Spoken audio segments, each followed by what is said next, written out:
Stephen King. Let's get right into it where we left off.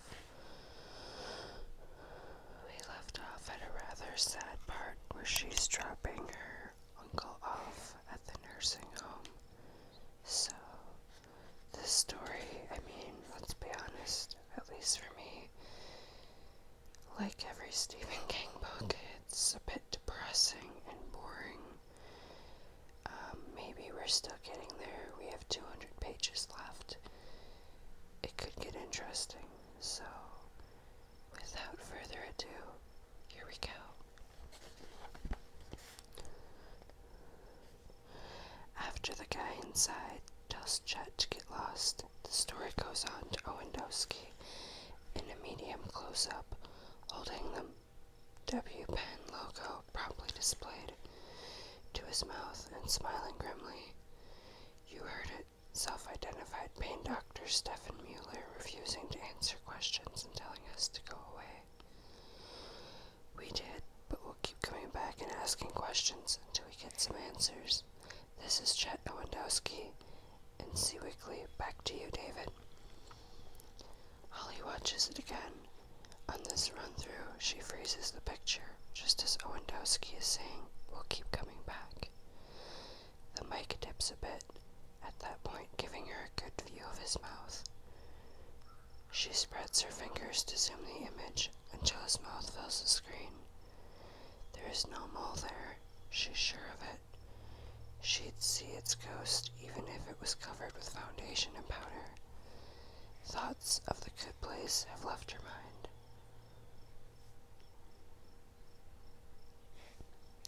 Owendowski's initial report from the scene of the explosion isn't on the WPEN site, but it is on the NBC News site. She goes to it and once more spreads her fingers, enlarging the image until the screen is filled with Chet Owendowski's mouth. And guess what? That isn't a mole at all. Is it dirt? She doesn't think so.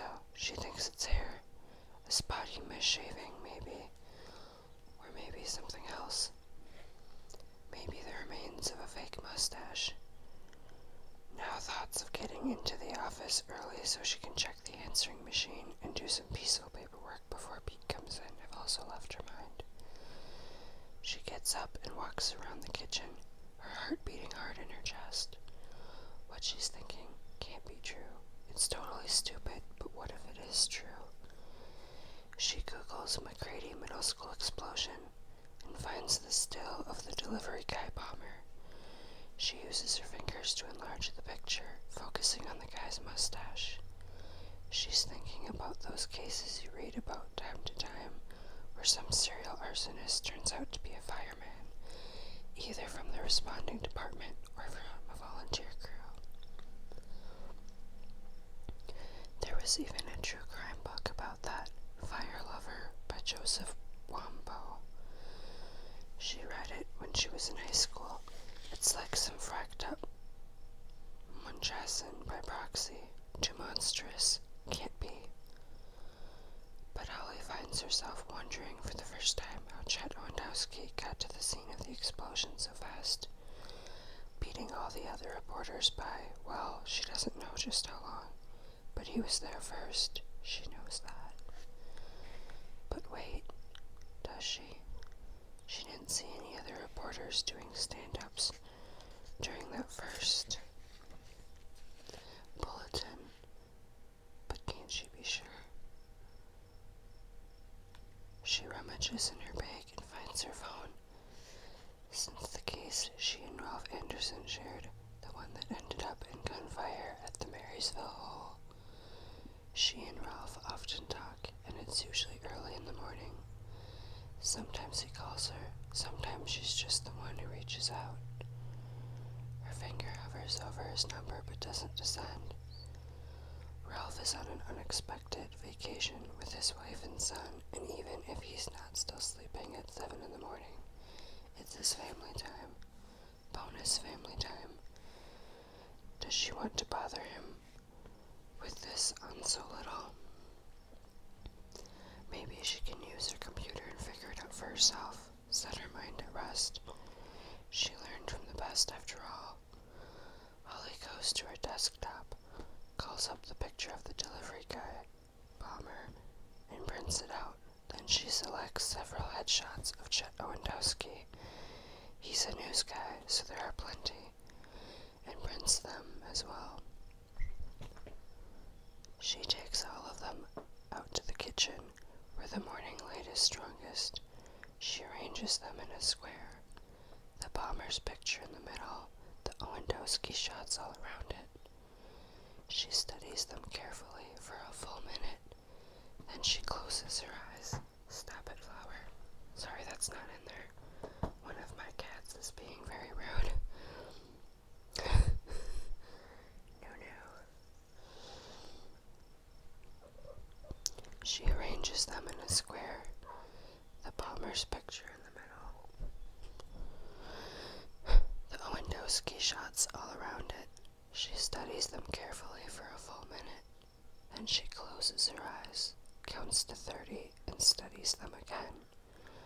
She lets out a sigh that's a little disappointed and exasperated, but mostly relieved. She remembers a conversation she had with Bill once, a month or two before the pancreatic cancer finished her ex-cop partner off.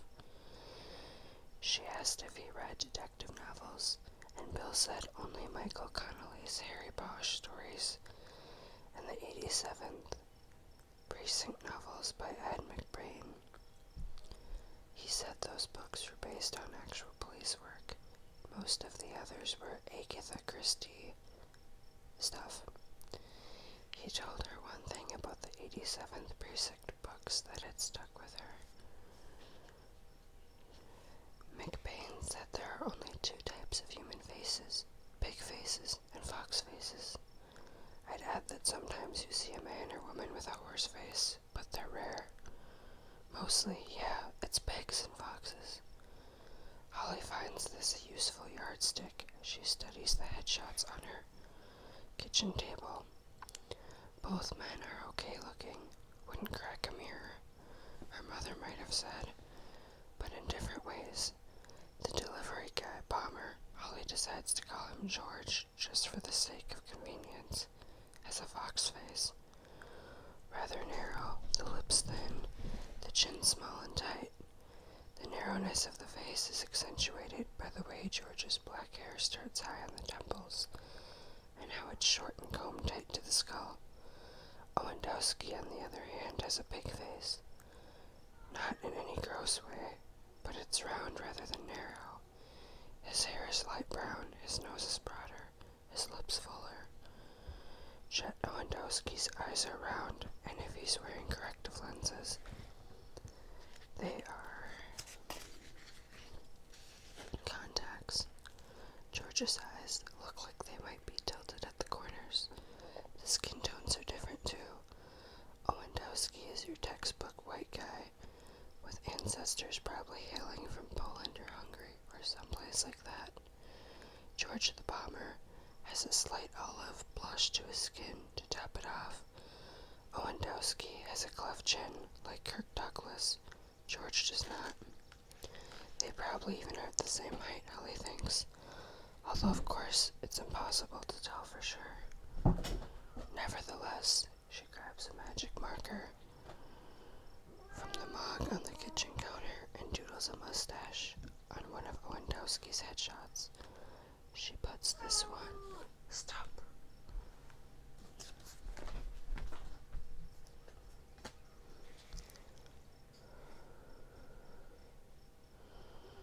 She puts this one next to the security camera still of George. It doesn't change anything. These two can't possibly be the same guy. Still, as long as she's here, she returns again to her office computer and begins searching for other early coverage that would have been fed from the affiliates to the networks. In two of them, she can see the news van in the background. In the third, she sees Owendowski's cameraman winding up electrical cable, getting ready to move to a new location. His head is bent, but Holly recognizes him anyway. By the baggy khaki khakis with the side pockets. It's Fred. From the Welcome Home video. Owendowski isn't in that one, so he's probably already helping in the rescue efforts. She goes back to Google and finds another station, an independent that was probably on the scene. She plugs into her search engine and finds a video of a young woman who looks barely old enough to be out of high school. She's doing her stand-up beside the giant metal pine cone with its blinking Christmas lights. Her station's news van is there, parked in the turnout behind the suburban sedan. The young reporter is clearly horrified, stumbling over her words, doing a clumsy job of reporting that will never get her hired by one of the big stations. Holly doesn't care when the young woman's cameraman zooms in on the school's broken outside, focusing on EMTs, police, and plain old civilians digging in the wreckage and carrying stretchers. She gleeps Chet Owendowski. He's digging like a dog, bent over and tossing bricks and broken boards between his spread legs. He came by those cuts on his hands, honestly. He was there first, Holly says, maybe not before the first responders, but before any of the other TV or phone rings. It's still in the bedroom, so she answers on her desktop. A little Philip Jerome added on one side of his visits.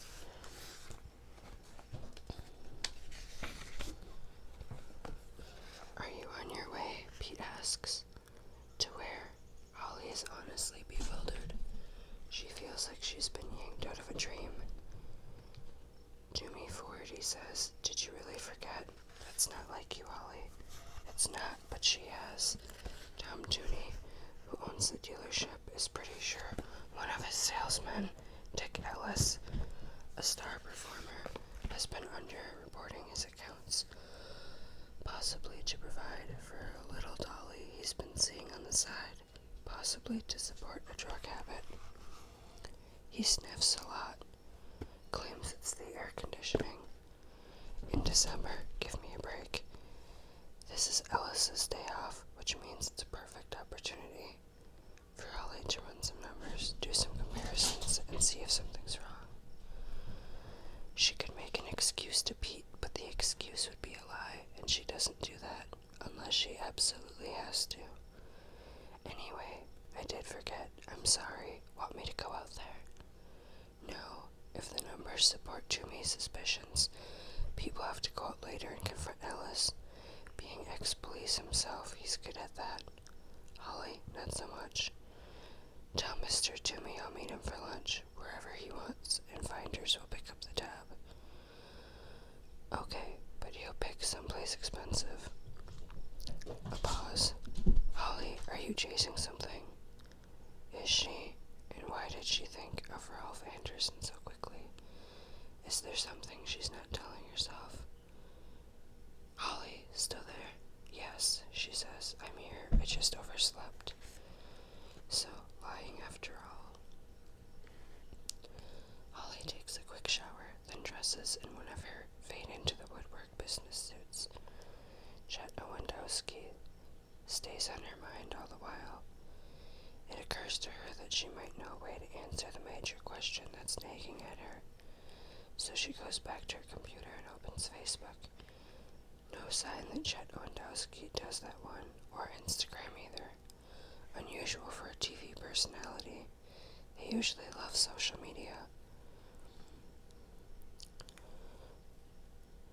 Holly tries Twitter, and bingo, there he is, Chet Owendowski. The school explosion happened at 2:19. Owendowski's first tweet from the scene came over an hour later, and this doesn't surprise Holly. The tweet reads, McCready School, horrible tragedy, 15 dead so far, maybe many more. Pray Pittsburgh, pray. It's heart-trending, but Holly's heart isn't rent.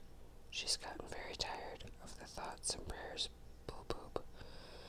Maybe because it seems too pat somehow, probably because she's not interested in Owendowski's aftermath tweets. They're not she's looking for. She becomes a time traveler, scrolling back along Owendowski's feed to before the explosion happened. And at 1:46 p.m., she finds a photograph of a retro diner with a parking lot in the foreground. The neon sign in the window says, "We've got home cooking, good looking." Owendowski's tweet is below the picture. Just time for coffee and pie at Clausen's before we're off to Eden. See my report on the world's largest garage sale on Penn tonight at 6. Holly Googles Clausen's diner and finds it in Pure Village, Pennsylvania. A further check on Google shows her that Pure Village is less than 15 miles from Pineborough and the McCready School, which explains how he and his cameraman got there first. He was on his way to cover the world's largest garage sale in a town called Eden. A further check shows her that Eden Township is 10 miles north of Pierre Village and about the same distance from Pineborough. He just happened to be in the right place, near it anyway, at the right time. Besides, she's pretty sure the local police have already asked Owendowski and Fred, the cameraman, about their fortuitous arrival, not because either is an actual suspect, but because the authorities will be crossing every T and dotting every I in a bombing situation where there have been multiple fatalities and casualties. Her phone is now in her handbag. She takes it out, calls Tom Toomey, and asks him if it's too late for her to come by the dealership and look at some figures. Maybe have a peek on the suspected salesman's computer. Absolutely, Toomey tells her. But I had my face fixed for lunch at DiMassio's. Their fettuccine alfredo's amazing. Is that still part of the deal? Absolutely, Holly says. As she goes out, she tells herself to think of it as penance for lying to Pete. Lies are a slippery slope, each one usually leading to 2 more. Tom Toomey devours his fettuccine alfredo with a napkin tucked into the collar of his shirt, eating and slurping with abandon, and follows it up with a mixed nut panna cotta. Holly has an antipasto and refuses dessert, settling for a cup of decaf. You really should have dessert, Toomey says. It's a celebration. Looks like you saved me a bundle. We did, Holly says. The farm. Pete will get Ellis to own up, and there'll be at least some restitution. That should draw a line under it. There you go, so come on, he coaxes. Selling seems to be his default position. Have something sweet, treat yourself, as if she's the one who just got the scoop on a cheating employee. Holly shakes her head and tells him she's full. The fact is, she wasn't hungry when she sat down. Her mind keeps returning to Chet Owendowski, her earworm. Watching you figure, I guess, huh? Yes, Holly says, which isn't quite a lie. She watches her calorie intake, and her figure takes care of itself. Not that she has anyone to watch it for. Mr. Toomey should be watching. You should bring in your lawyer and a forensic accountant if you plan to prosecute Mrs. Ellis, or Mr. Ellis, she says. You betcha. Toomey concentrates on his panna cotta, demolishing what's left, then looks up. I don't get it, Holly. I thought you'd be more pleased. You nailed a bad guy. How bad the salesman is or isn't would depend on why he's been chipping away money on the side. But that isn't Holly's business. She only gives Toomey what Bill used to call her Mona Lisa smile. Anything else on your mind? Toomey asks. Another case? Not at all, Holly replies, which is also not a lie. Not really. The McCready School explosion is also none of her business. She has no skin in the game, Jerome would say. But that mole, that wasn't a mole, stays on her mind. Everything about the Chet Owendowski seems legit, except for the thing that got her wondering about him in the first place. is a reasonable explanation, she thinks as she motions for the waiter to bring the check. You're just not seeing it. Let it go. Just let it go. The office is empty when she gets back. Pete has left a note on her computer that says, Ratner spotted in a bar down by the lake. On my way, call me if you need me. Herbert Ratner is a bail jumper with a long history of not appearing when his cases are called in court. Holly mentally wishes Pete luck and goes to the files, which she and Jerome, when he gets a chance, have been digitizing. It will keep her mind off Owendowski, she thinks, but it doesn't. After 15 minutes, she gives up and goes to Twitter. Curiosity killed the cat, she thinks, but satisfaction brought him back. I'll just check this one thing, then return to the scut work. She finds Owendowski's diner tweet before she was concentrating on the words. Now it's the photograph that she studies. Silver retro diner, cute neon sign in the window. Parking in front. The lot is only half full, and nowhere does she see the news van. They might have parked around back, she says. Maybe true, she has no way of knowing if there are more spaces behind the diner. But why do that when there are so many available spaces in front, just a few steps from the door? She starts to exit the tweet, then stops and bends forward until her nose is almost touching the screen. Her eyes are wide. She feels the sense of satisfaction she gets when she finally thinks of the word that's been giving her fits in a crossword, or when she finally sees where a troublesome piece goes into a jigsaw puzzle. She highlights Owendowski's diner photo and slides it to one side. Then she finds the video of the inept young reporter doing her stand-up beside the giant pine cone. The Indie Station's van, older and humbler than those of the network affiliates, is parked in the turnout behind a four-screen Subaru, which means the Subaru was almost certainly there first, or the positions would be reversed. Holly freezes the video and pulls the diner photo as close as she can. And yes, there's a four-screen Subaru sedan in the diner parking lot. It's not conclusive. There are plenty of Subarus on the road, but Holly knows what she knows. It's the same one. It's Owendowski's. He parked in the turnout and then hustled to the scene. She is so deep in the center of her head that when her phone rings, she gives a little scream. It's Jerome. He wants to know if she has lost any dogs for him, or lost kids. He says he feels ready to move up to the next rung on the ladder. No, she says, but you could. She stops short of asking him if he can track down any information about a cameraman named Fred, perhaps by posing as a blogger or magazine writer. She should be able to track down Fred herself using her trusty computer. And there's something else. She doesn't want Jerome involved in this. She won't let herself think exactly why, but the feeling is strong.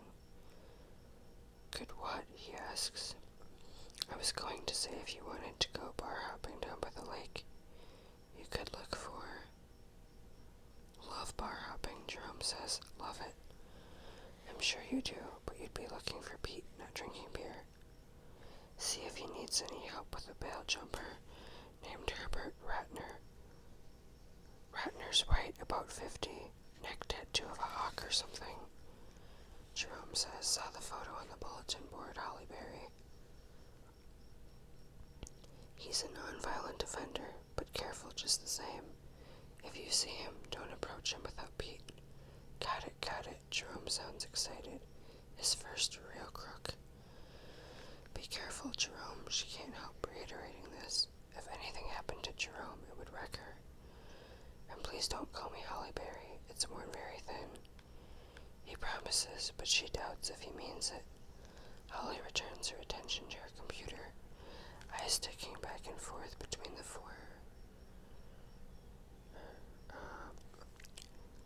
two four-screen means nothing, she tells herself. You're only thinking what you're thinking because of what happened in Texas.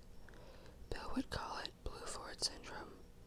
If you bought a Blue Ford, he said, you'd suddenly see Blue Fords everywhere. But this wasn't a Blue Ford, it was a green Subaru, and she can't help what she's thinking. There is no John Law for Holly that afternoon. By the time she leaves the office, she has more information, and she's troubled.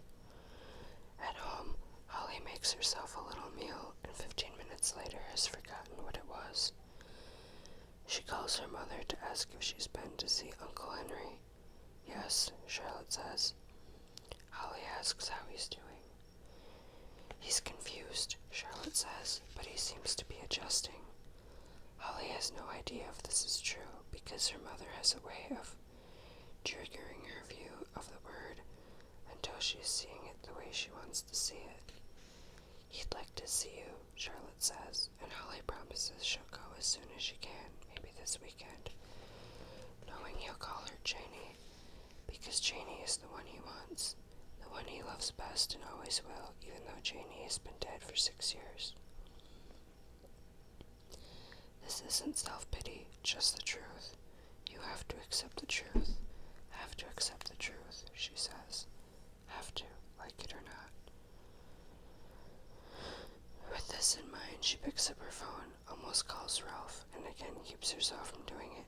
Why spoil his time off just because the two of them bought a Blue Ford down in Texas and now she's seeing them everywhere? Then she realizes she doesn't have to talk to him, at least not in person. She gets her phone and a bottle of ginger ale and goes into the TV room. Here the walls are lined with books on one side and DVDs on the other. Everything arranged in alphabetical order. She sits in her comfortable viewing chair, but instead of powering up the big screen Samsung, she opens her phone's recording app. She just looks at it for a few moments, then pushes the big red button. Hello, Ralph, it's me. I'm recording this on December 14th. I don't know if you'll ever hear it, because if what I'm thinking turns out to be nothing, and it probably will, I'll just delete it. But saying it out loud might, clarify my thoughts. Alright guys, I feel that is a good place to stop for now.